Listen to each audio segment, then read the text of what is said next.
Muchas gracias por estar con nosotros. Hoy tocaremos un tema muy especial que es el tema que está de moda. Hablamos de la época electoral. Para eso nos acompañan dos invitados muy especiales. El señor César García, un hombre de amplio reconocimiento empresarial que, además de periodista, ha sido un constante crítico de los movimientos políticos de Guatemala, y también al reconocido analista político, exconstituyente y también hombre de los derechos humanos, el licenciado Víctor Hugo Godoy. Compañeros, muchas gracias por acompañarnos en los protagonistas de la semana. Vamos a empezar con el tema de la ley electoral, del tema del momento electoral. ¿Cómo hemos evolucionado en el tema electoral? ¿Estamos en un mejor momento electoral que en 1985? ¿Hemos cambiado para mejor o para peor? Víctor Hugo, ¿cuál es tu concepto? Bueno, para poder tener una calificación en esto, pues hay que tener conocimiento que era lo que había antes. Y entonces yo solo quiero recordar que había una ley electoral que se había decretado en tiempo de Peralta Zurbe, una dictadura militar, y pues los partidos políticos tenían bastantes restricciones. Cuando uno presentaba su solicitud como directivo de un partido, lo primero que le daban audiencia era al Ministerio Público, para ver si uno tenía récord o algo, y si no era comunista. Entonces, ese tipo de cosas, digamos, fue de las cuestiones fundamentales que se pretendieron superar en 1982 en el Consejo de Estado. Por aparte, es decir, se prohibía abiertamente los partidos de tendencia comunista. Entonces, esa era como la realidad. El Consejo Electoral, lo que es el tribunal, no existía. Había un Consejo Electoral donde tenían representación los partidos, el Congreso y el Ejecutivo. Y entonces ahí el mecanismo de fraude pues, fue constante, digamos, en los últimos procesos electorales antes del golpe del 23 de marzo del 82. Entonces, Carlos Figueroa Ibarra tiene un libro que se llama El recurso del miedo, donde él habla de la centaurización del Estado guatemalteco. Y le dice centaurización porque el centauro es un animal mítico, mitad hombre, mitad bestia. Y entonces él le da esa característica en razón de que por un lado se estaba pretendiendo democratizar, pero por otro lado estaba cómo salir del tema de la guerra, cómo ganar la guerra, es decir, el tema contrainsurgente, y por eso le da las dos cosas. Diría yo que Operación Ceniza, que así se llamó en 1981, digamos, la batalla contrainsurgente, que después ya en el 82 se llamó Victoria 82, es como el lado de la bestia. Y por otro lado venía el tema de la democratización, que se trabajó en el Consejo de Estado, en donde se crearon el Tribunal Supremo, el Registro de Ciudadanos y una ley general de población, que en aquel momento no pasó, sino que se tuvo que postergar hasta que se dio el RENAP. Pero lo que pretendía, digamos, esas leyes era democratizar los partidos, evitar ese tema de la intolerancia y el veto, digamos, a los partidos de tendencia comunista. Jorge Serrano cuenta una anécdota, digamos, de que no hallaban cómo hacer y tenían esa inquietud en el Consejo de Estado. Entonces le preguntaron al general Ríos qué hacían, y el general Ríos dice que les dijo, miren, vayan a preguntarle a don Pepe Figueres a Costa Rica. Y entonces le dijo a Serrano, que era el presidente del Consejo de Estado, y el ministro de Gobernación era Ricardo Méndez Ruiz Papa. Y don Pepe Figueres dice que le dijo, miren, dijo, lo que tienen que hacer es inscribirlos, van a ver que al contarlos van a ser poquitos, no son muchos los comunistas. Entonces, lo mejor es que los inscriban. Entonces, ya con eso regresaron y ya las leyes políticas quitaron ese veto que existía. Por aparte, eso que digo del Ministerio Público, es decir, se requerían 50,000 firmas. Un exceso, 50,000 firmas. En aquel entonces, hoy sería dificilísimo. Si hoy, que somos 17 millones, es difícil, en aquel entonces éramos como 4 millones, cuando se creó esa ley que fue en el 65. Entonces, 50,000 firmas en escritura pública, es decir, un abogado certificado, notarizado, ¿no? Certificado, No se que ahí puede. estaba tal y tal firmando. Entonces era una cosa complicada la participación, eran pocos partidos políticos. Los que existían, había que buscar maniobras para poder inscribirse. Manuel Colón hizo todo tipo de esfuerzos para poder inscribir lo que en aquel momento fue el FUR, que cuando ya le iba a tocar su primera asamblea en 1979, pues mataron a decir, 8 días antes a Manuel, antes de la convención.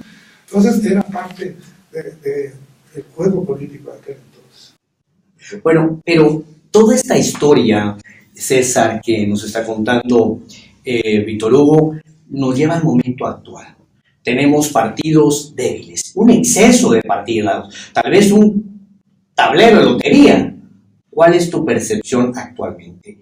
¿Hemos mejorado? ¿Estamos viviendo una democracia participativa, realista, o esto es un espejismo electoral? Indudablemente hemos empeorado, creo yo. La evolución de un país solo se puede medir por un indicador que es infalible, es el desarrollo humano. Y Guatemala permanece a la saga del desarrollo humano. En Latinoamérica somos el país con mayor desnutrición crónica infantil, atrás que Haití, en niños menores de 5 años, y solo nos gana Yemen y Afganistán. La vida en este país no vale nada y la democracia es una farsa. Entonces, muy interesante todo lo que pasó, y hay algunas cosas en las que se avanzó, por ejemplo en la libre expresión, que también ha sido manipulada porque siempre ha estado ocupada y a la venta la mayor parte de la libre expresión, para eso usó, para comercializarla. Creo que estamos bastante peor, y creo que el proceso electoral que se avecina realmente desdibuja la democracia. Creo que es falaz la pluralidad de partidos. Todos creo que los que tenemos más de 3 dedos de frente podemos intuir fácilmente que todos los grupos, 28 grupos, 22 en el mejor de los casos, están dominados realmente por 5 o 4 grupos de poder real. De manera tal que echa la ley, echa la trampa. Porque la ley electoral y de partidos políticos sufrió transformaciones para hacer más transparente el asunto. Pero resulta ser que los políticos van adelante. Y lo que hicieron fue diversificar su demanda. Están presentando el mismo producto en diferentes empaques para seguir en el tema. Yo al proceso democrático Guatemala le aplaudiría si solo si condujera a un país con mayor desarrollo humano, con mayores oportunidades, un país más seguro. Cuando nosotros éramos jóvenes y empezó todo este proceso, uno podía andar en la calle y los niños podían jugar en las calles, andar en su bicicleta. Hoy, gracias a la alienación de los móviles y demás temas y del cable y de tanta cosa, los niños pasan de reducto a reducto. Están en el condominio, donde están a buen resguardo con 2 o 3 garitas, dependiendo de la calidad del condominio. Van en un bus, que es el único momento de riesgo, o con los padres que los pueden matar en el camino, y llegan a un colegio, los más afortunados, los menos a una escuela, donde también pueden sufrir vejámenes. De manera que la democracia no se ha traducido en absoluto en que el país esté mejor. Ni la infraestructura está mejor, ni el ser humano está mejor. Por lo tanto, hemos fracasado en este modelo. Y además quienes mandan en el mundo lo saben, porque no podemos negar que Guatemala, la democracia le fue impuesta, así como en el pasado vivimos en regímenes militares, la democracia le fue impuesta, los acuerdos de paz le fueron impuestos y seguimos en el experimento. Hoy estamos llegando al cenit del experimento y es la democracia en esta república bananera no funciona. ¿Qué más hay? Pues lo que va a haber es que nos gobiernen a distancia y quizás sea menos malo que lo hagan abiertamente a que sigamos creyendo que los peleles, los hipócritas, los manipuladores locales lo hacen. Pero, Víctor Hugo, esta visión es bastante dramática, un poco pesimista, César. Sin embargo, es bastante realista. ¿Qué opinión te merece? Yo creo que César tiene bastante razón. De hecho, la democracia no ha acarreado bienestar, que era el objetivo. Aquí hay varias cosas. Mario Benedetti decía, cuando nos aprendíamos las preguntas, nos cambiaron, es decir, cuando nos aprendíamos las respuestas, nos cambiaron las preguntas. Y eso fue parte de lo que nos sucedió. Digamos, nosotros fijamos en la Constitución ciertas aspiraciones, pero en aquel momento el mundo se estaba derrumbando, digamos. Es decir, estaba desintegrándose, digamos, el mundo socialismo. Había una confrontación, ¿no? Y estaba imponiéndose, digamos, todo lo que era el consenso de Washington, la onda neoliberal, que prácticamente contradecía lo que nosotros habíamos pensado como Estado. Además, es una de las cosas. Pero lo otro es que nuestras élites no tomaron conciencia de esas cosas. Para ellos que venían de la polarización, digamos, que el primer gobierno fuera democracia cristiana y que principió a ver la cosa de los impuestos, eso fue el pecado original. Porque entonces la élite económica se propuso hundir el sistema político. Y de ahí también los políticos no estuvimos a la altura de las circunstancias, sino que más bien fuimos depravando y deteriorando con el tema de la reelección de alcaldes, con el tema de que los consejos municipales ya no eran órganos de control, sino que le dimos mayoría a cada alcalde, sí, fuimos deteriorando eso. Entonces, prácticamente estamos ahora donde estamos, pero quizá lo más peligroso, y sería lo que nosotros tenemos que ver, es que el imperio, para así decirlo, no tiene interlocutores en este país. Cuando viene el CACIF y respalda, digamos, todos los atropellos que está haciendo el presidente de la República y el gobierno, ¿sí? Estados Unidos ya no tiene, digamos, con quién. Entonces es cuando, como dice César, mejor miremos que López Obrador nos resuelva el problema del Triángulo Norte. Eso puede suceder. Si nosotros ahorita en 2019 no tomamos conciencia de eso, de que tenemos que retomar el Estado. Ya probamos de todo y probamos, digamos, cómo el tema de las privatizaciones, y toda esa cuestión, digamos, al no hacerse, digamos, con el tino necesario, sino que viendo el tema de corrupción y de favoritismos y de nepotismo, todas estas cosas, lo que nos condujo a esto. Pues importante es esa, porque el tema que está tocando ahora Víctor Hugo es muy importante, amigos televidentes, porque está señalando el origen de la enfermedad. Y el origen de la enfermedad podría ser la injerencia del sector económico y también la falta de carácter del sector político para defenderse frente a esta injerencia. César, si yo mal no recuerdo, tú fuiste presidente del CACIF. Conoces el pensamiento de este grupo de personas, de las que se conocen como las 12 familias que dominan los cabales, los apóstoles. ¿Qué tanta responsabilidad tienen los empresarios y qué tanta responsabilidad tienen los políticos? Y voy a citar al señor Odebrecht, el dueño de la famosa constructora Odebrecht, cuando le preguntaron, ¿es que usted vino aquí a corromper a la gente? Y él dijo, no, yo no vine a corromper a nadie, cuando yo llegué ya eran corruptos. ¿Qué me dice? Bueno, yo creo que hay que hacer una clara distinción entre empresarios y empresarios. Vos sos un empresario, claro, y la mayor parte de los empresarios nos movemos en un ámbito sin privilegios, en un ámbito con todas las amenazas reales en nuestra contra, en un ámbito donde tenemos que contratar seguros para los variopintos riesgos que debería cubrir el Estado, a tal grado que el microempresario que está en la tienda de la esquina de barrio tiene que contratar a un hombre con escopeta. ¿Y qué pasa con eso? Que le tienen que subir los precios a los productos, y la gente más pobre es la que más caro paga con motivo de la inseguridad, de la extorsión y demás.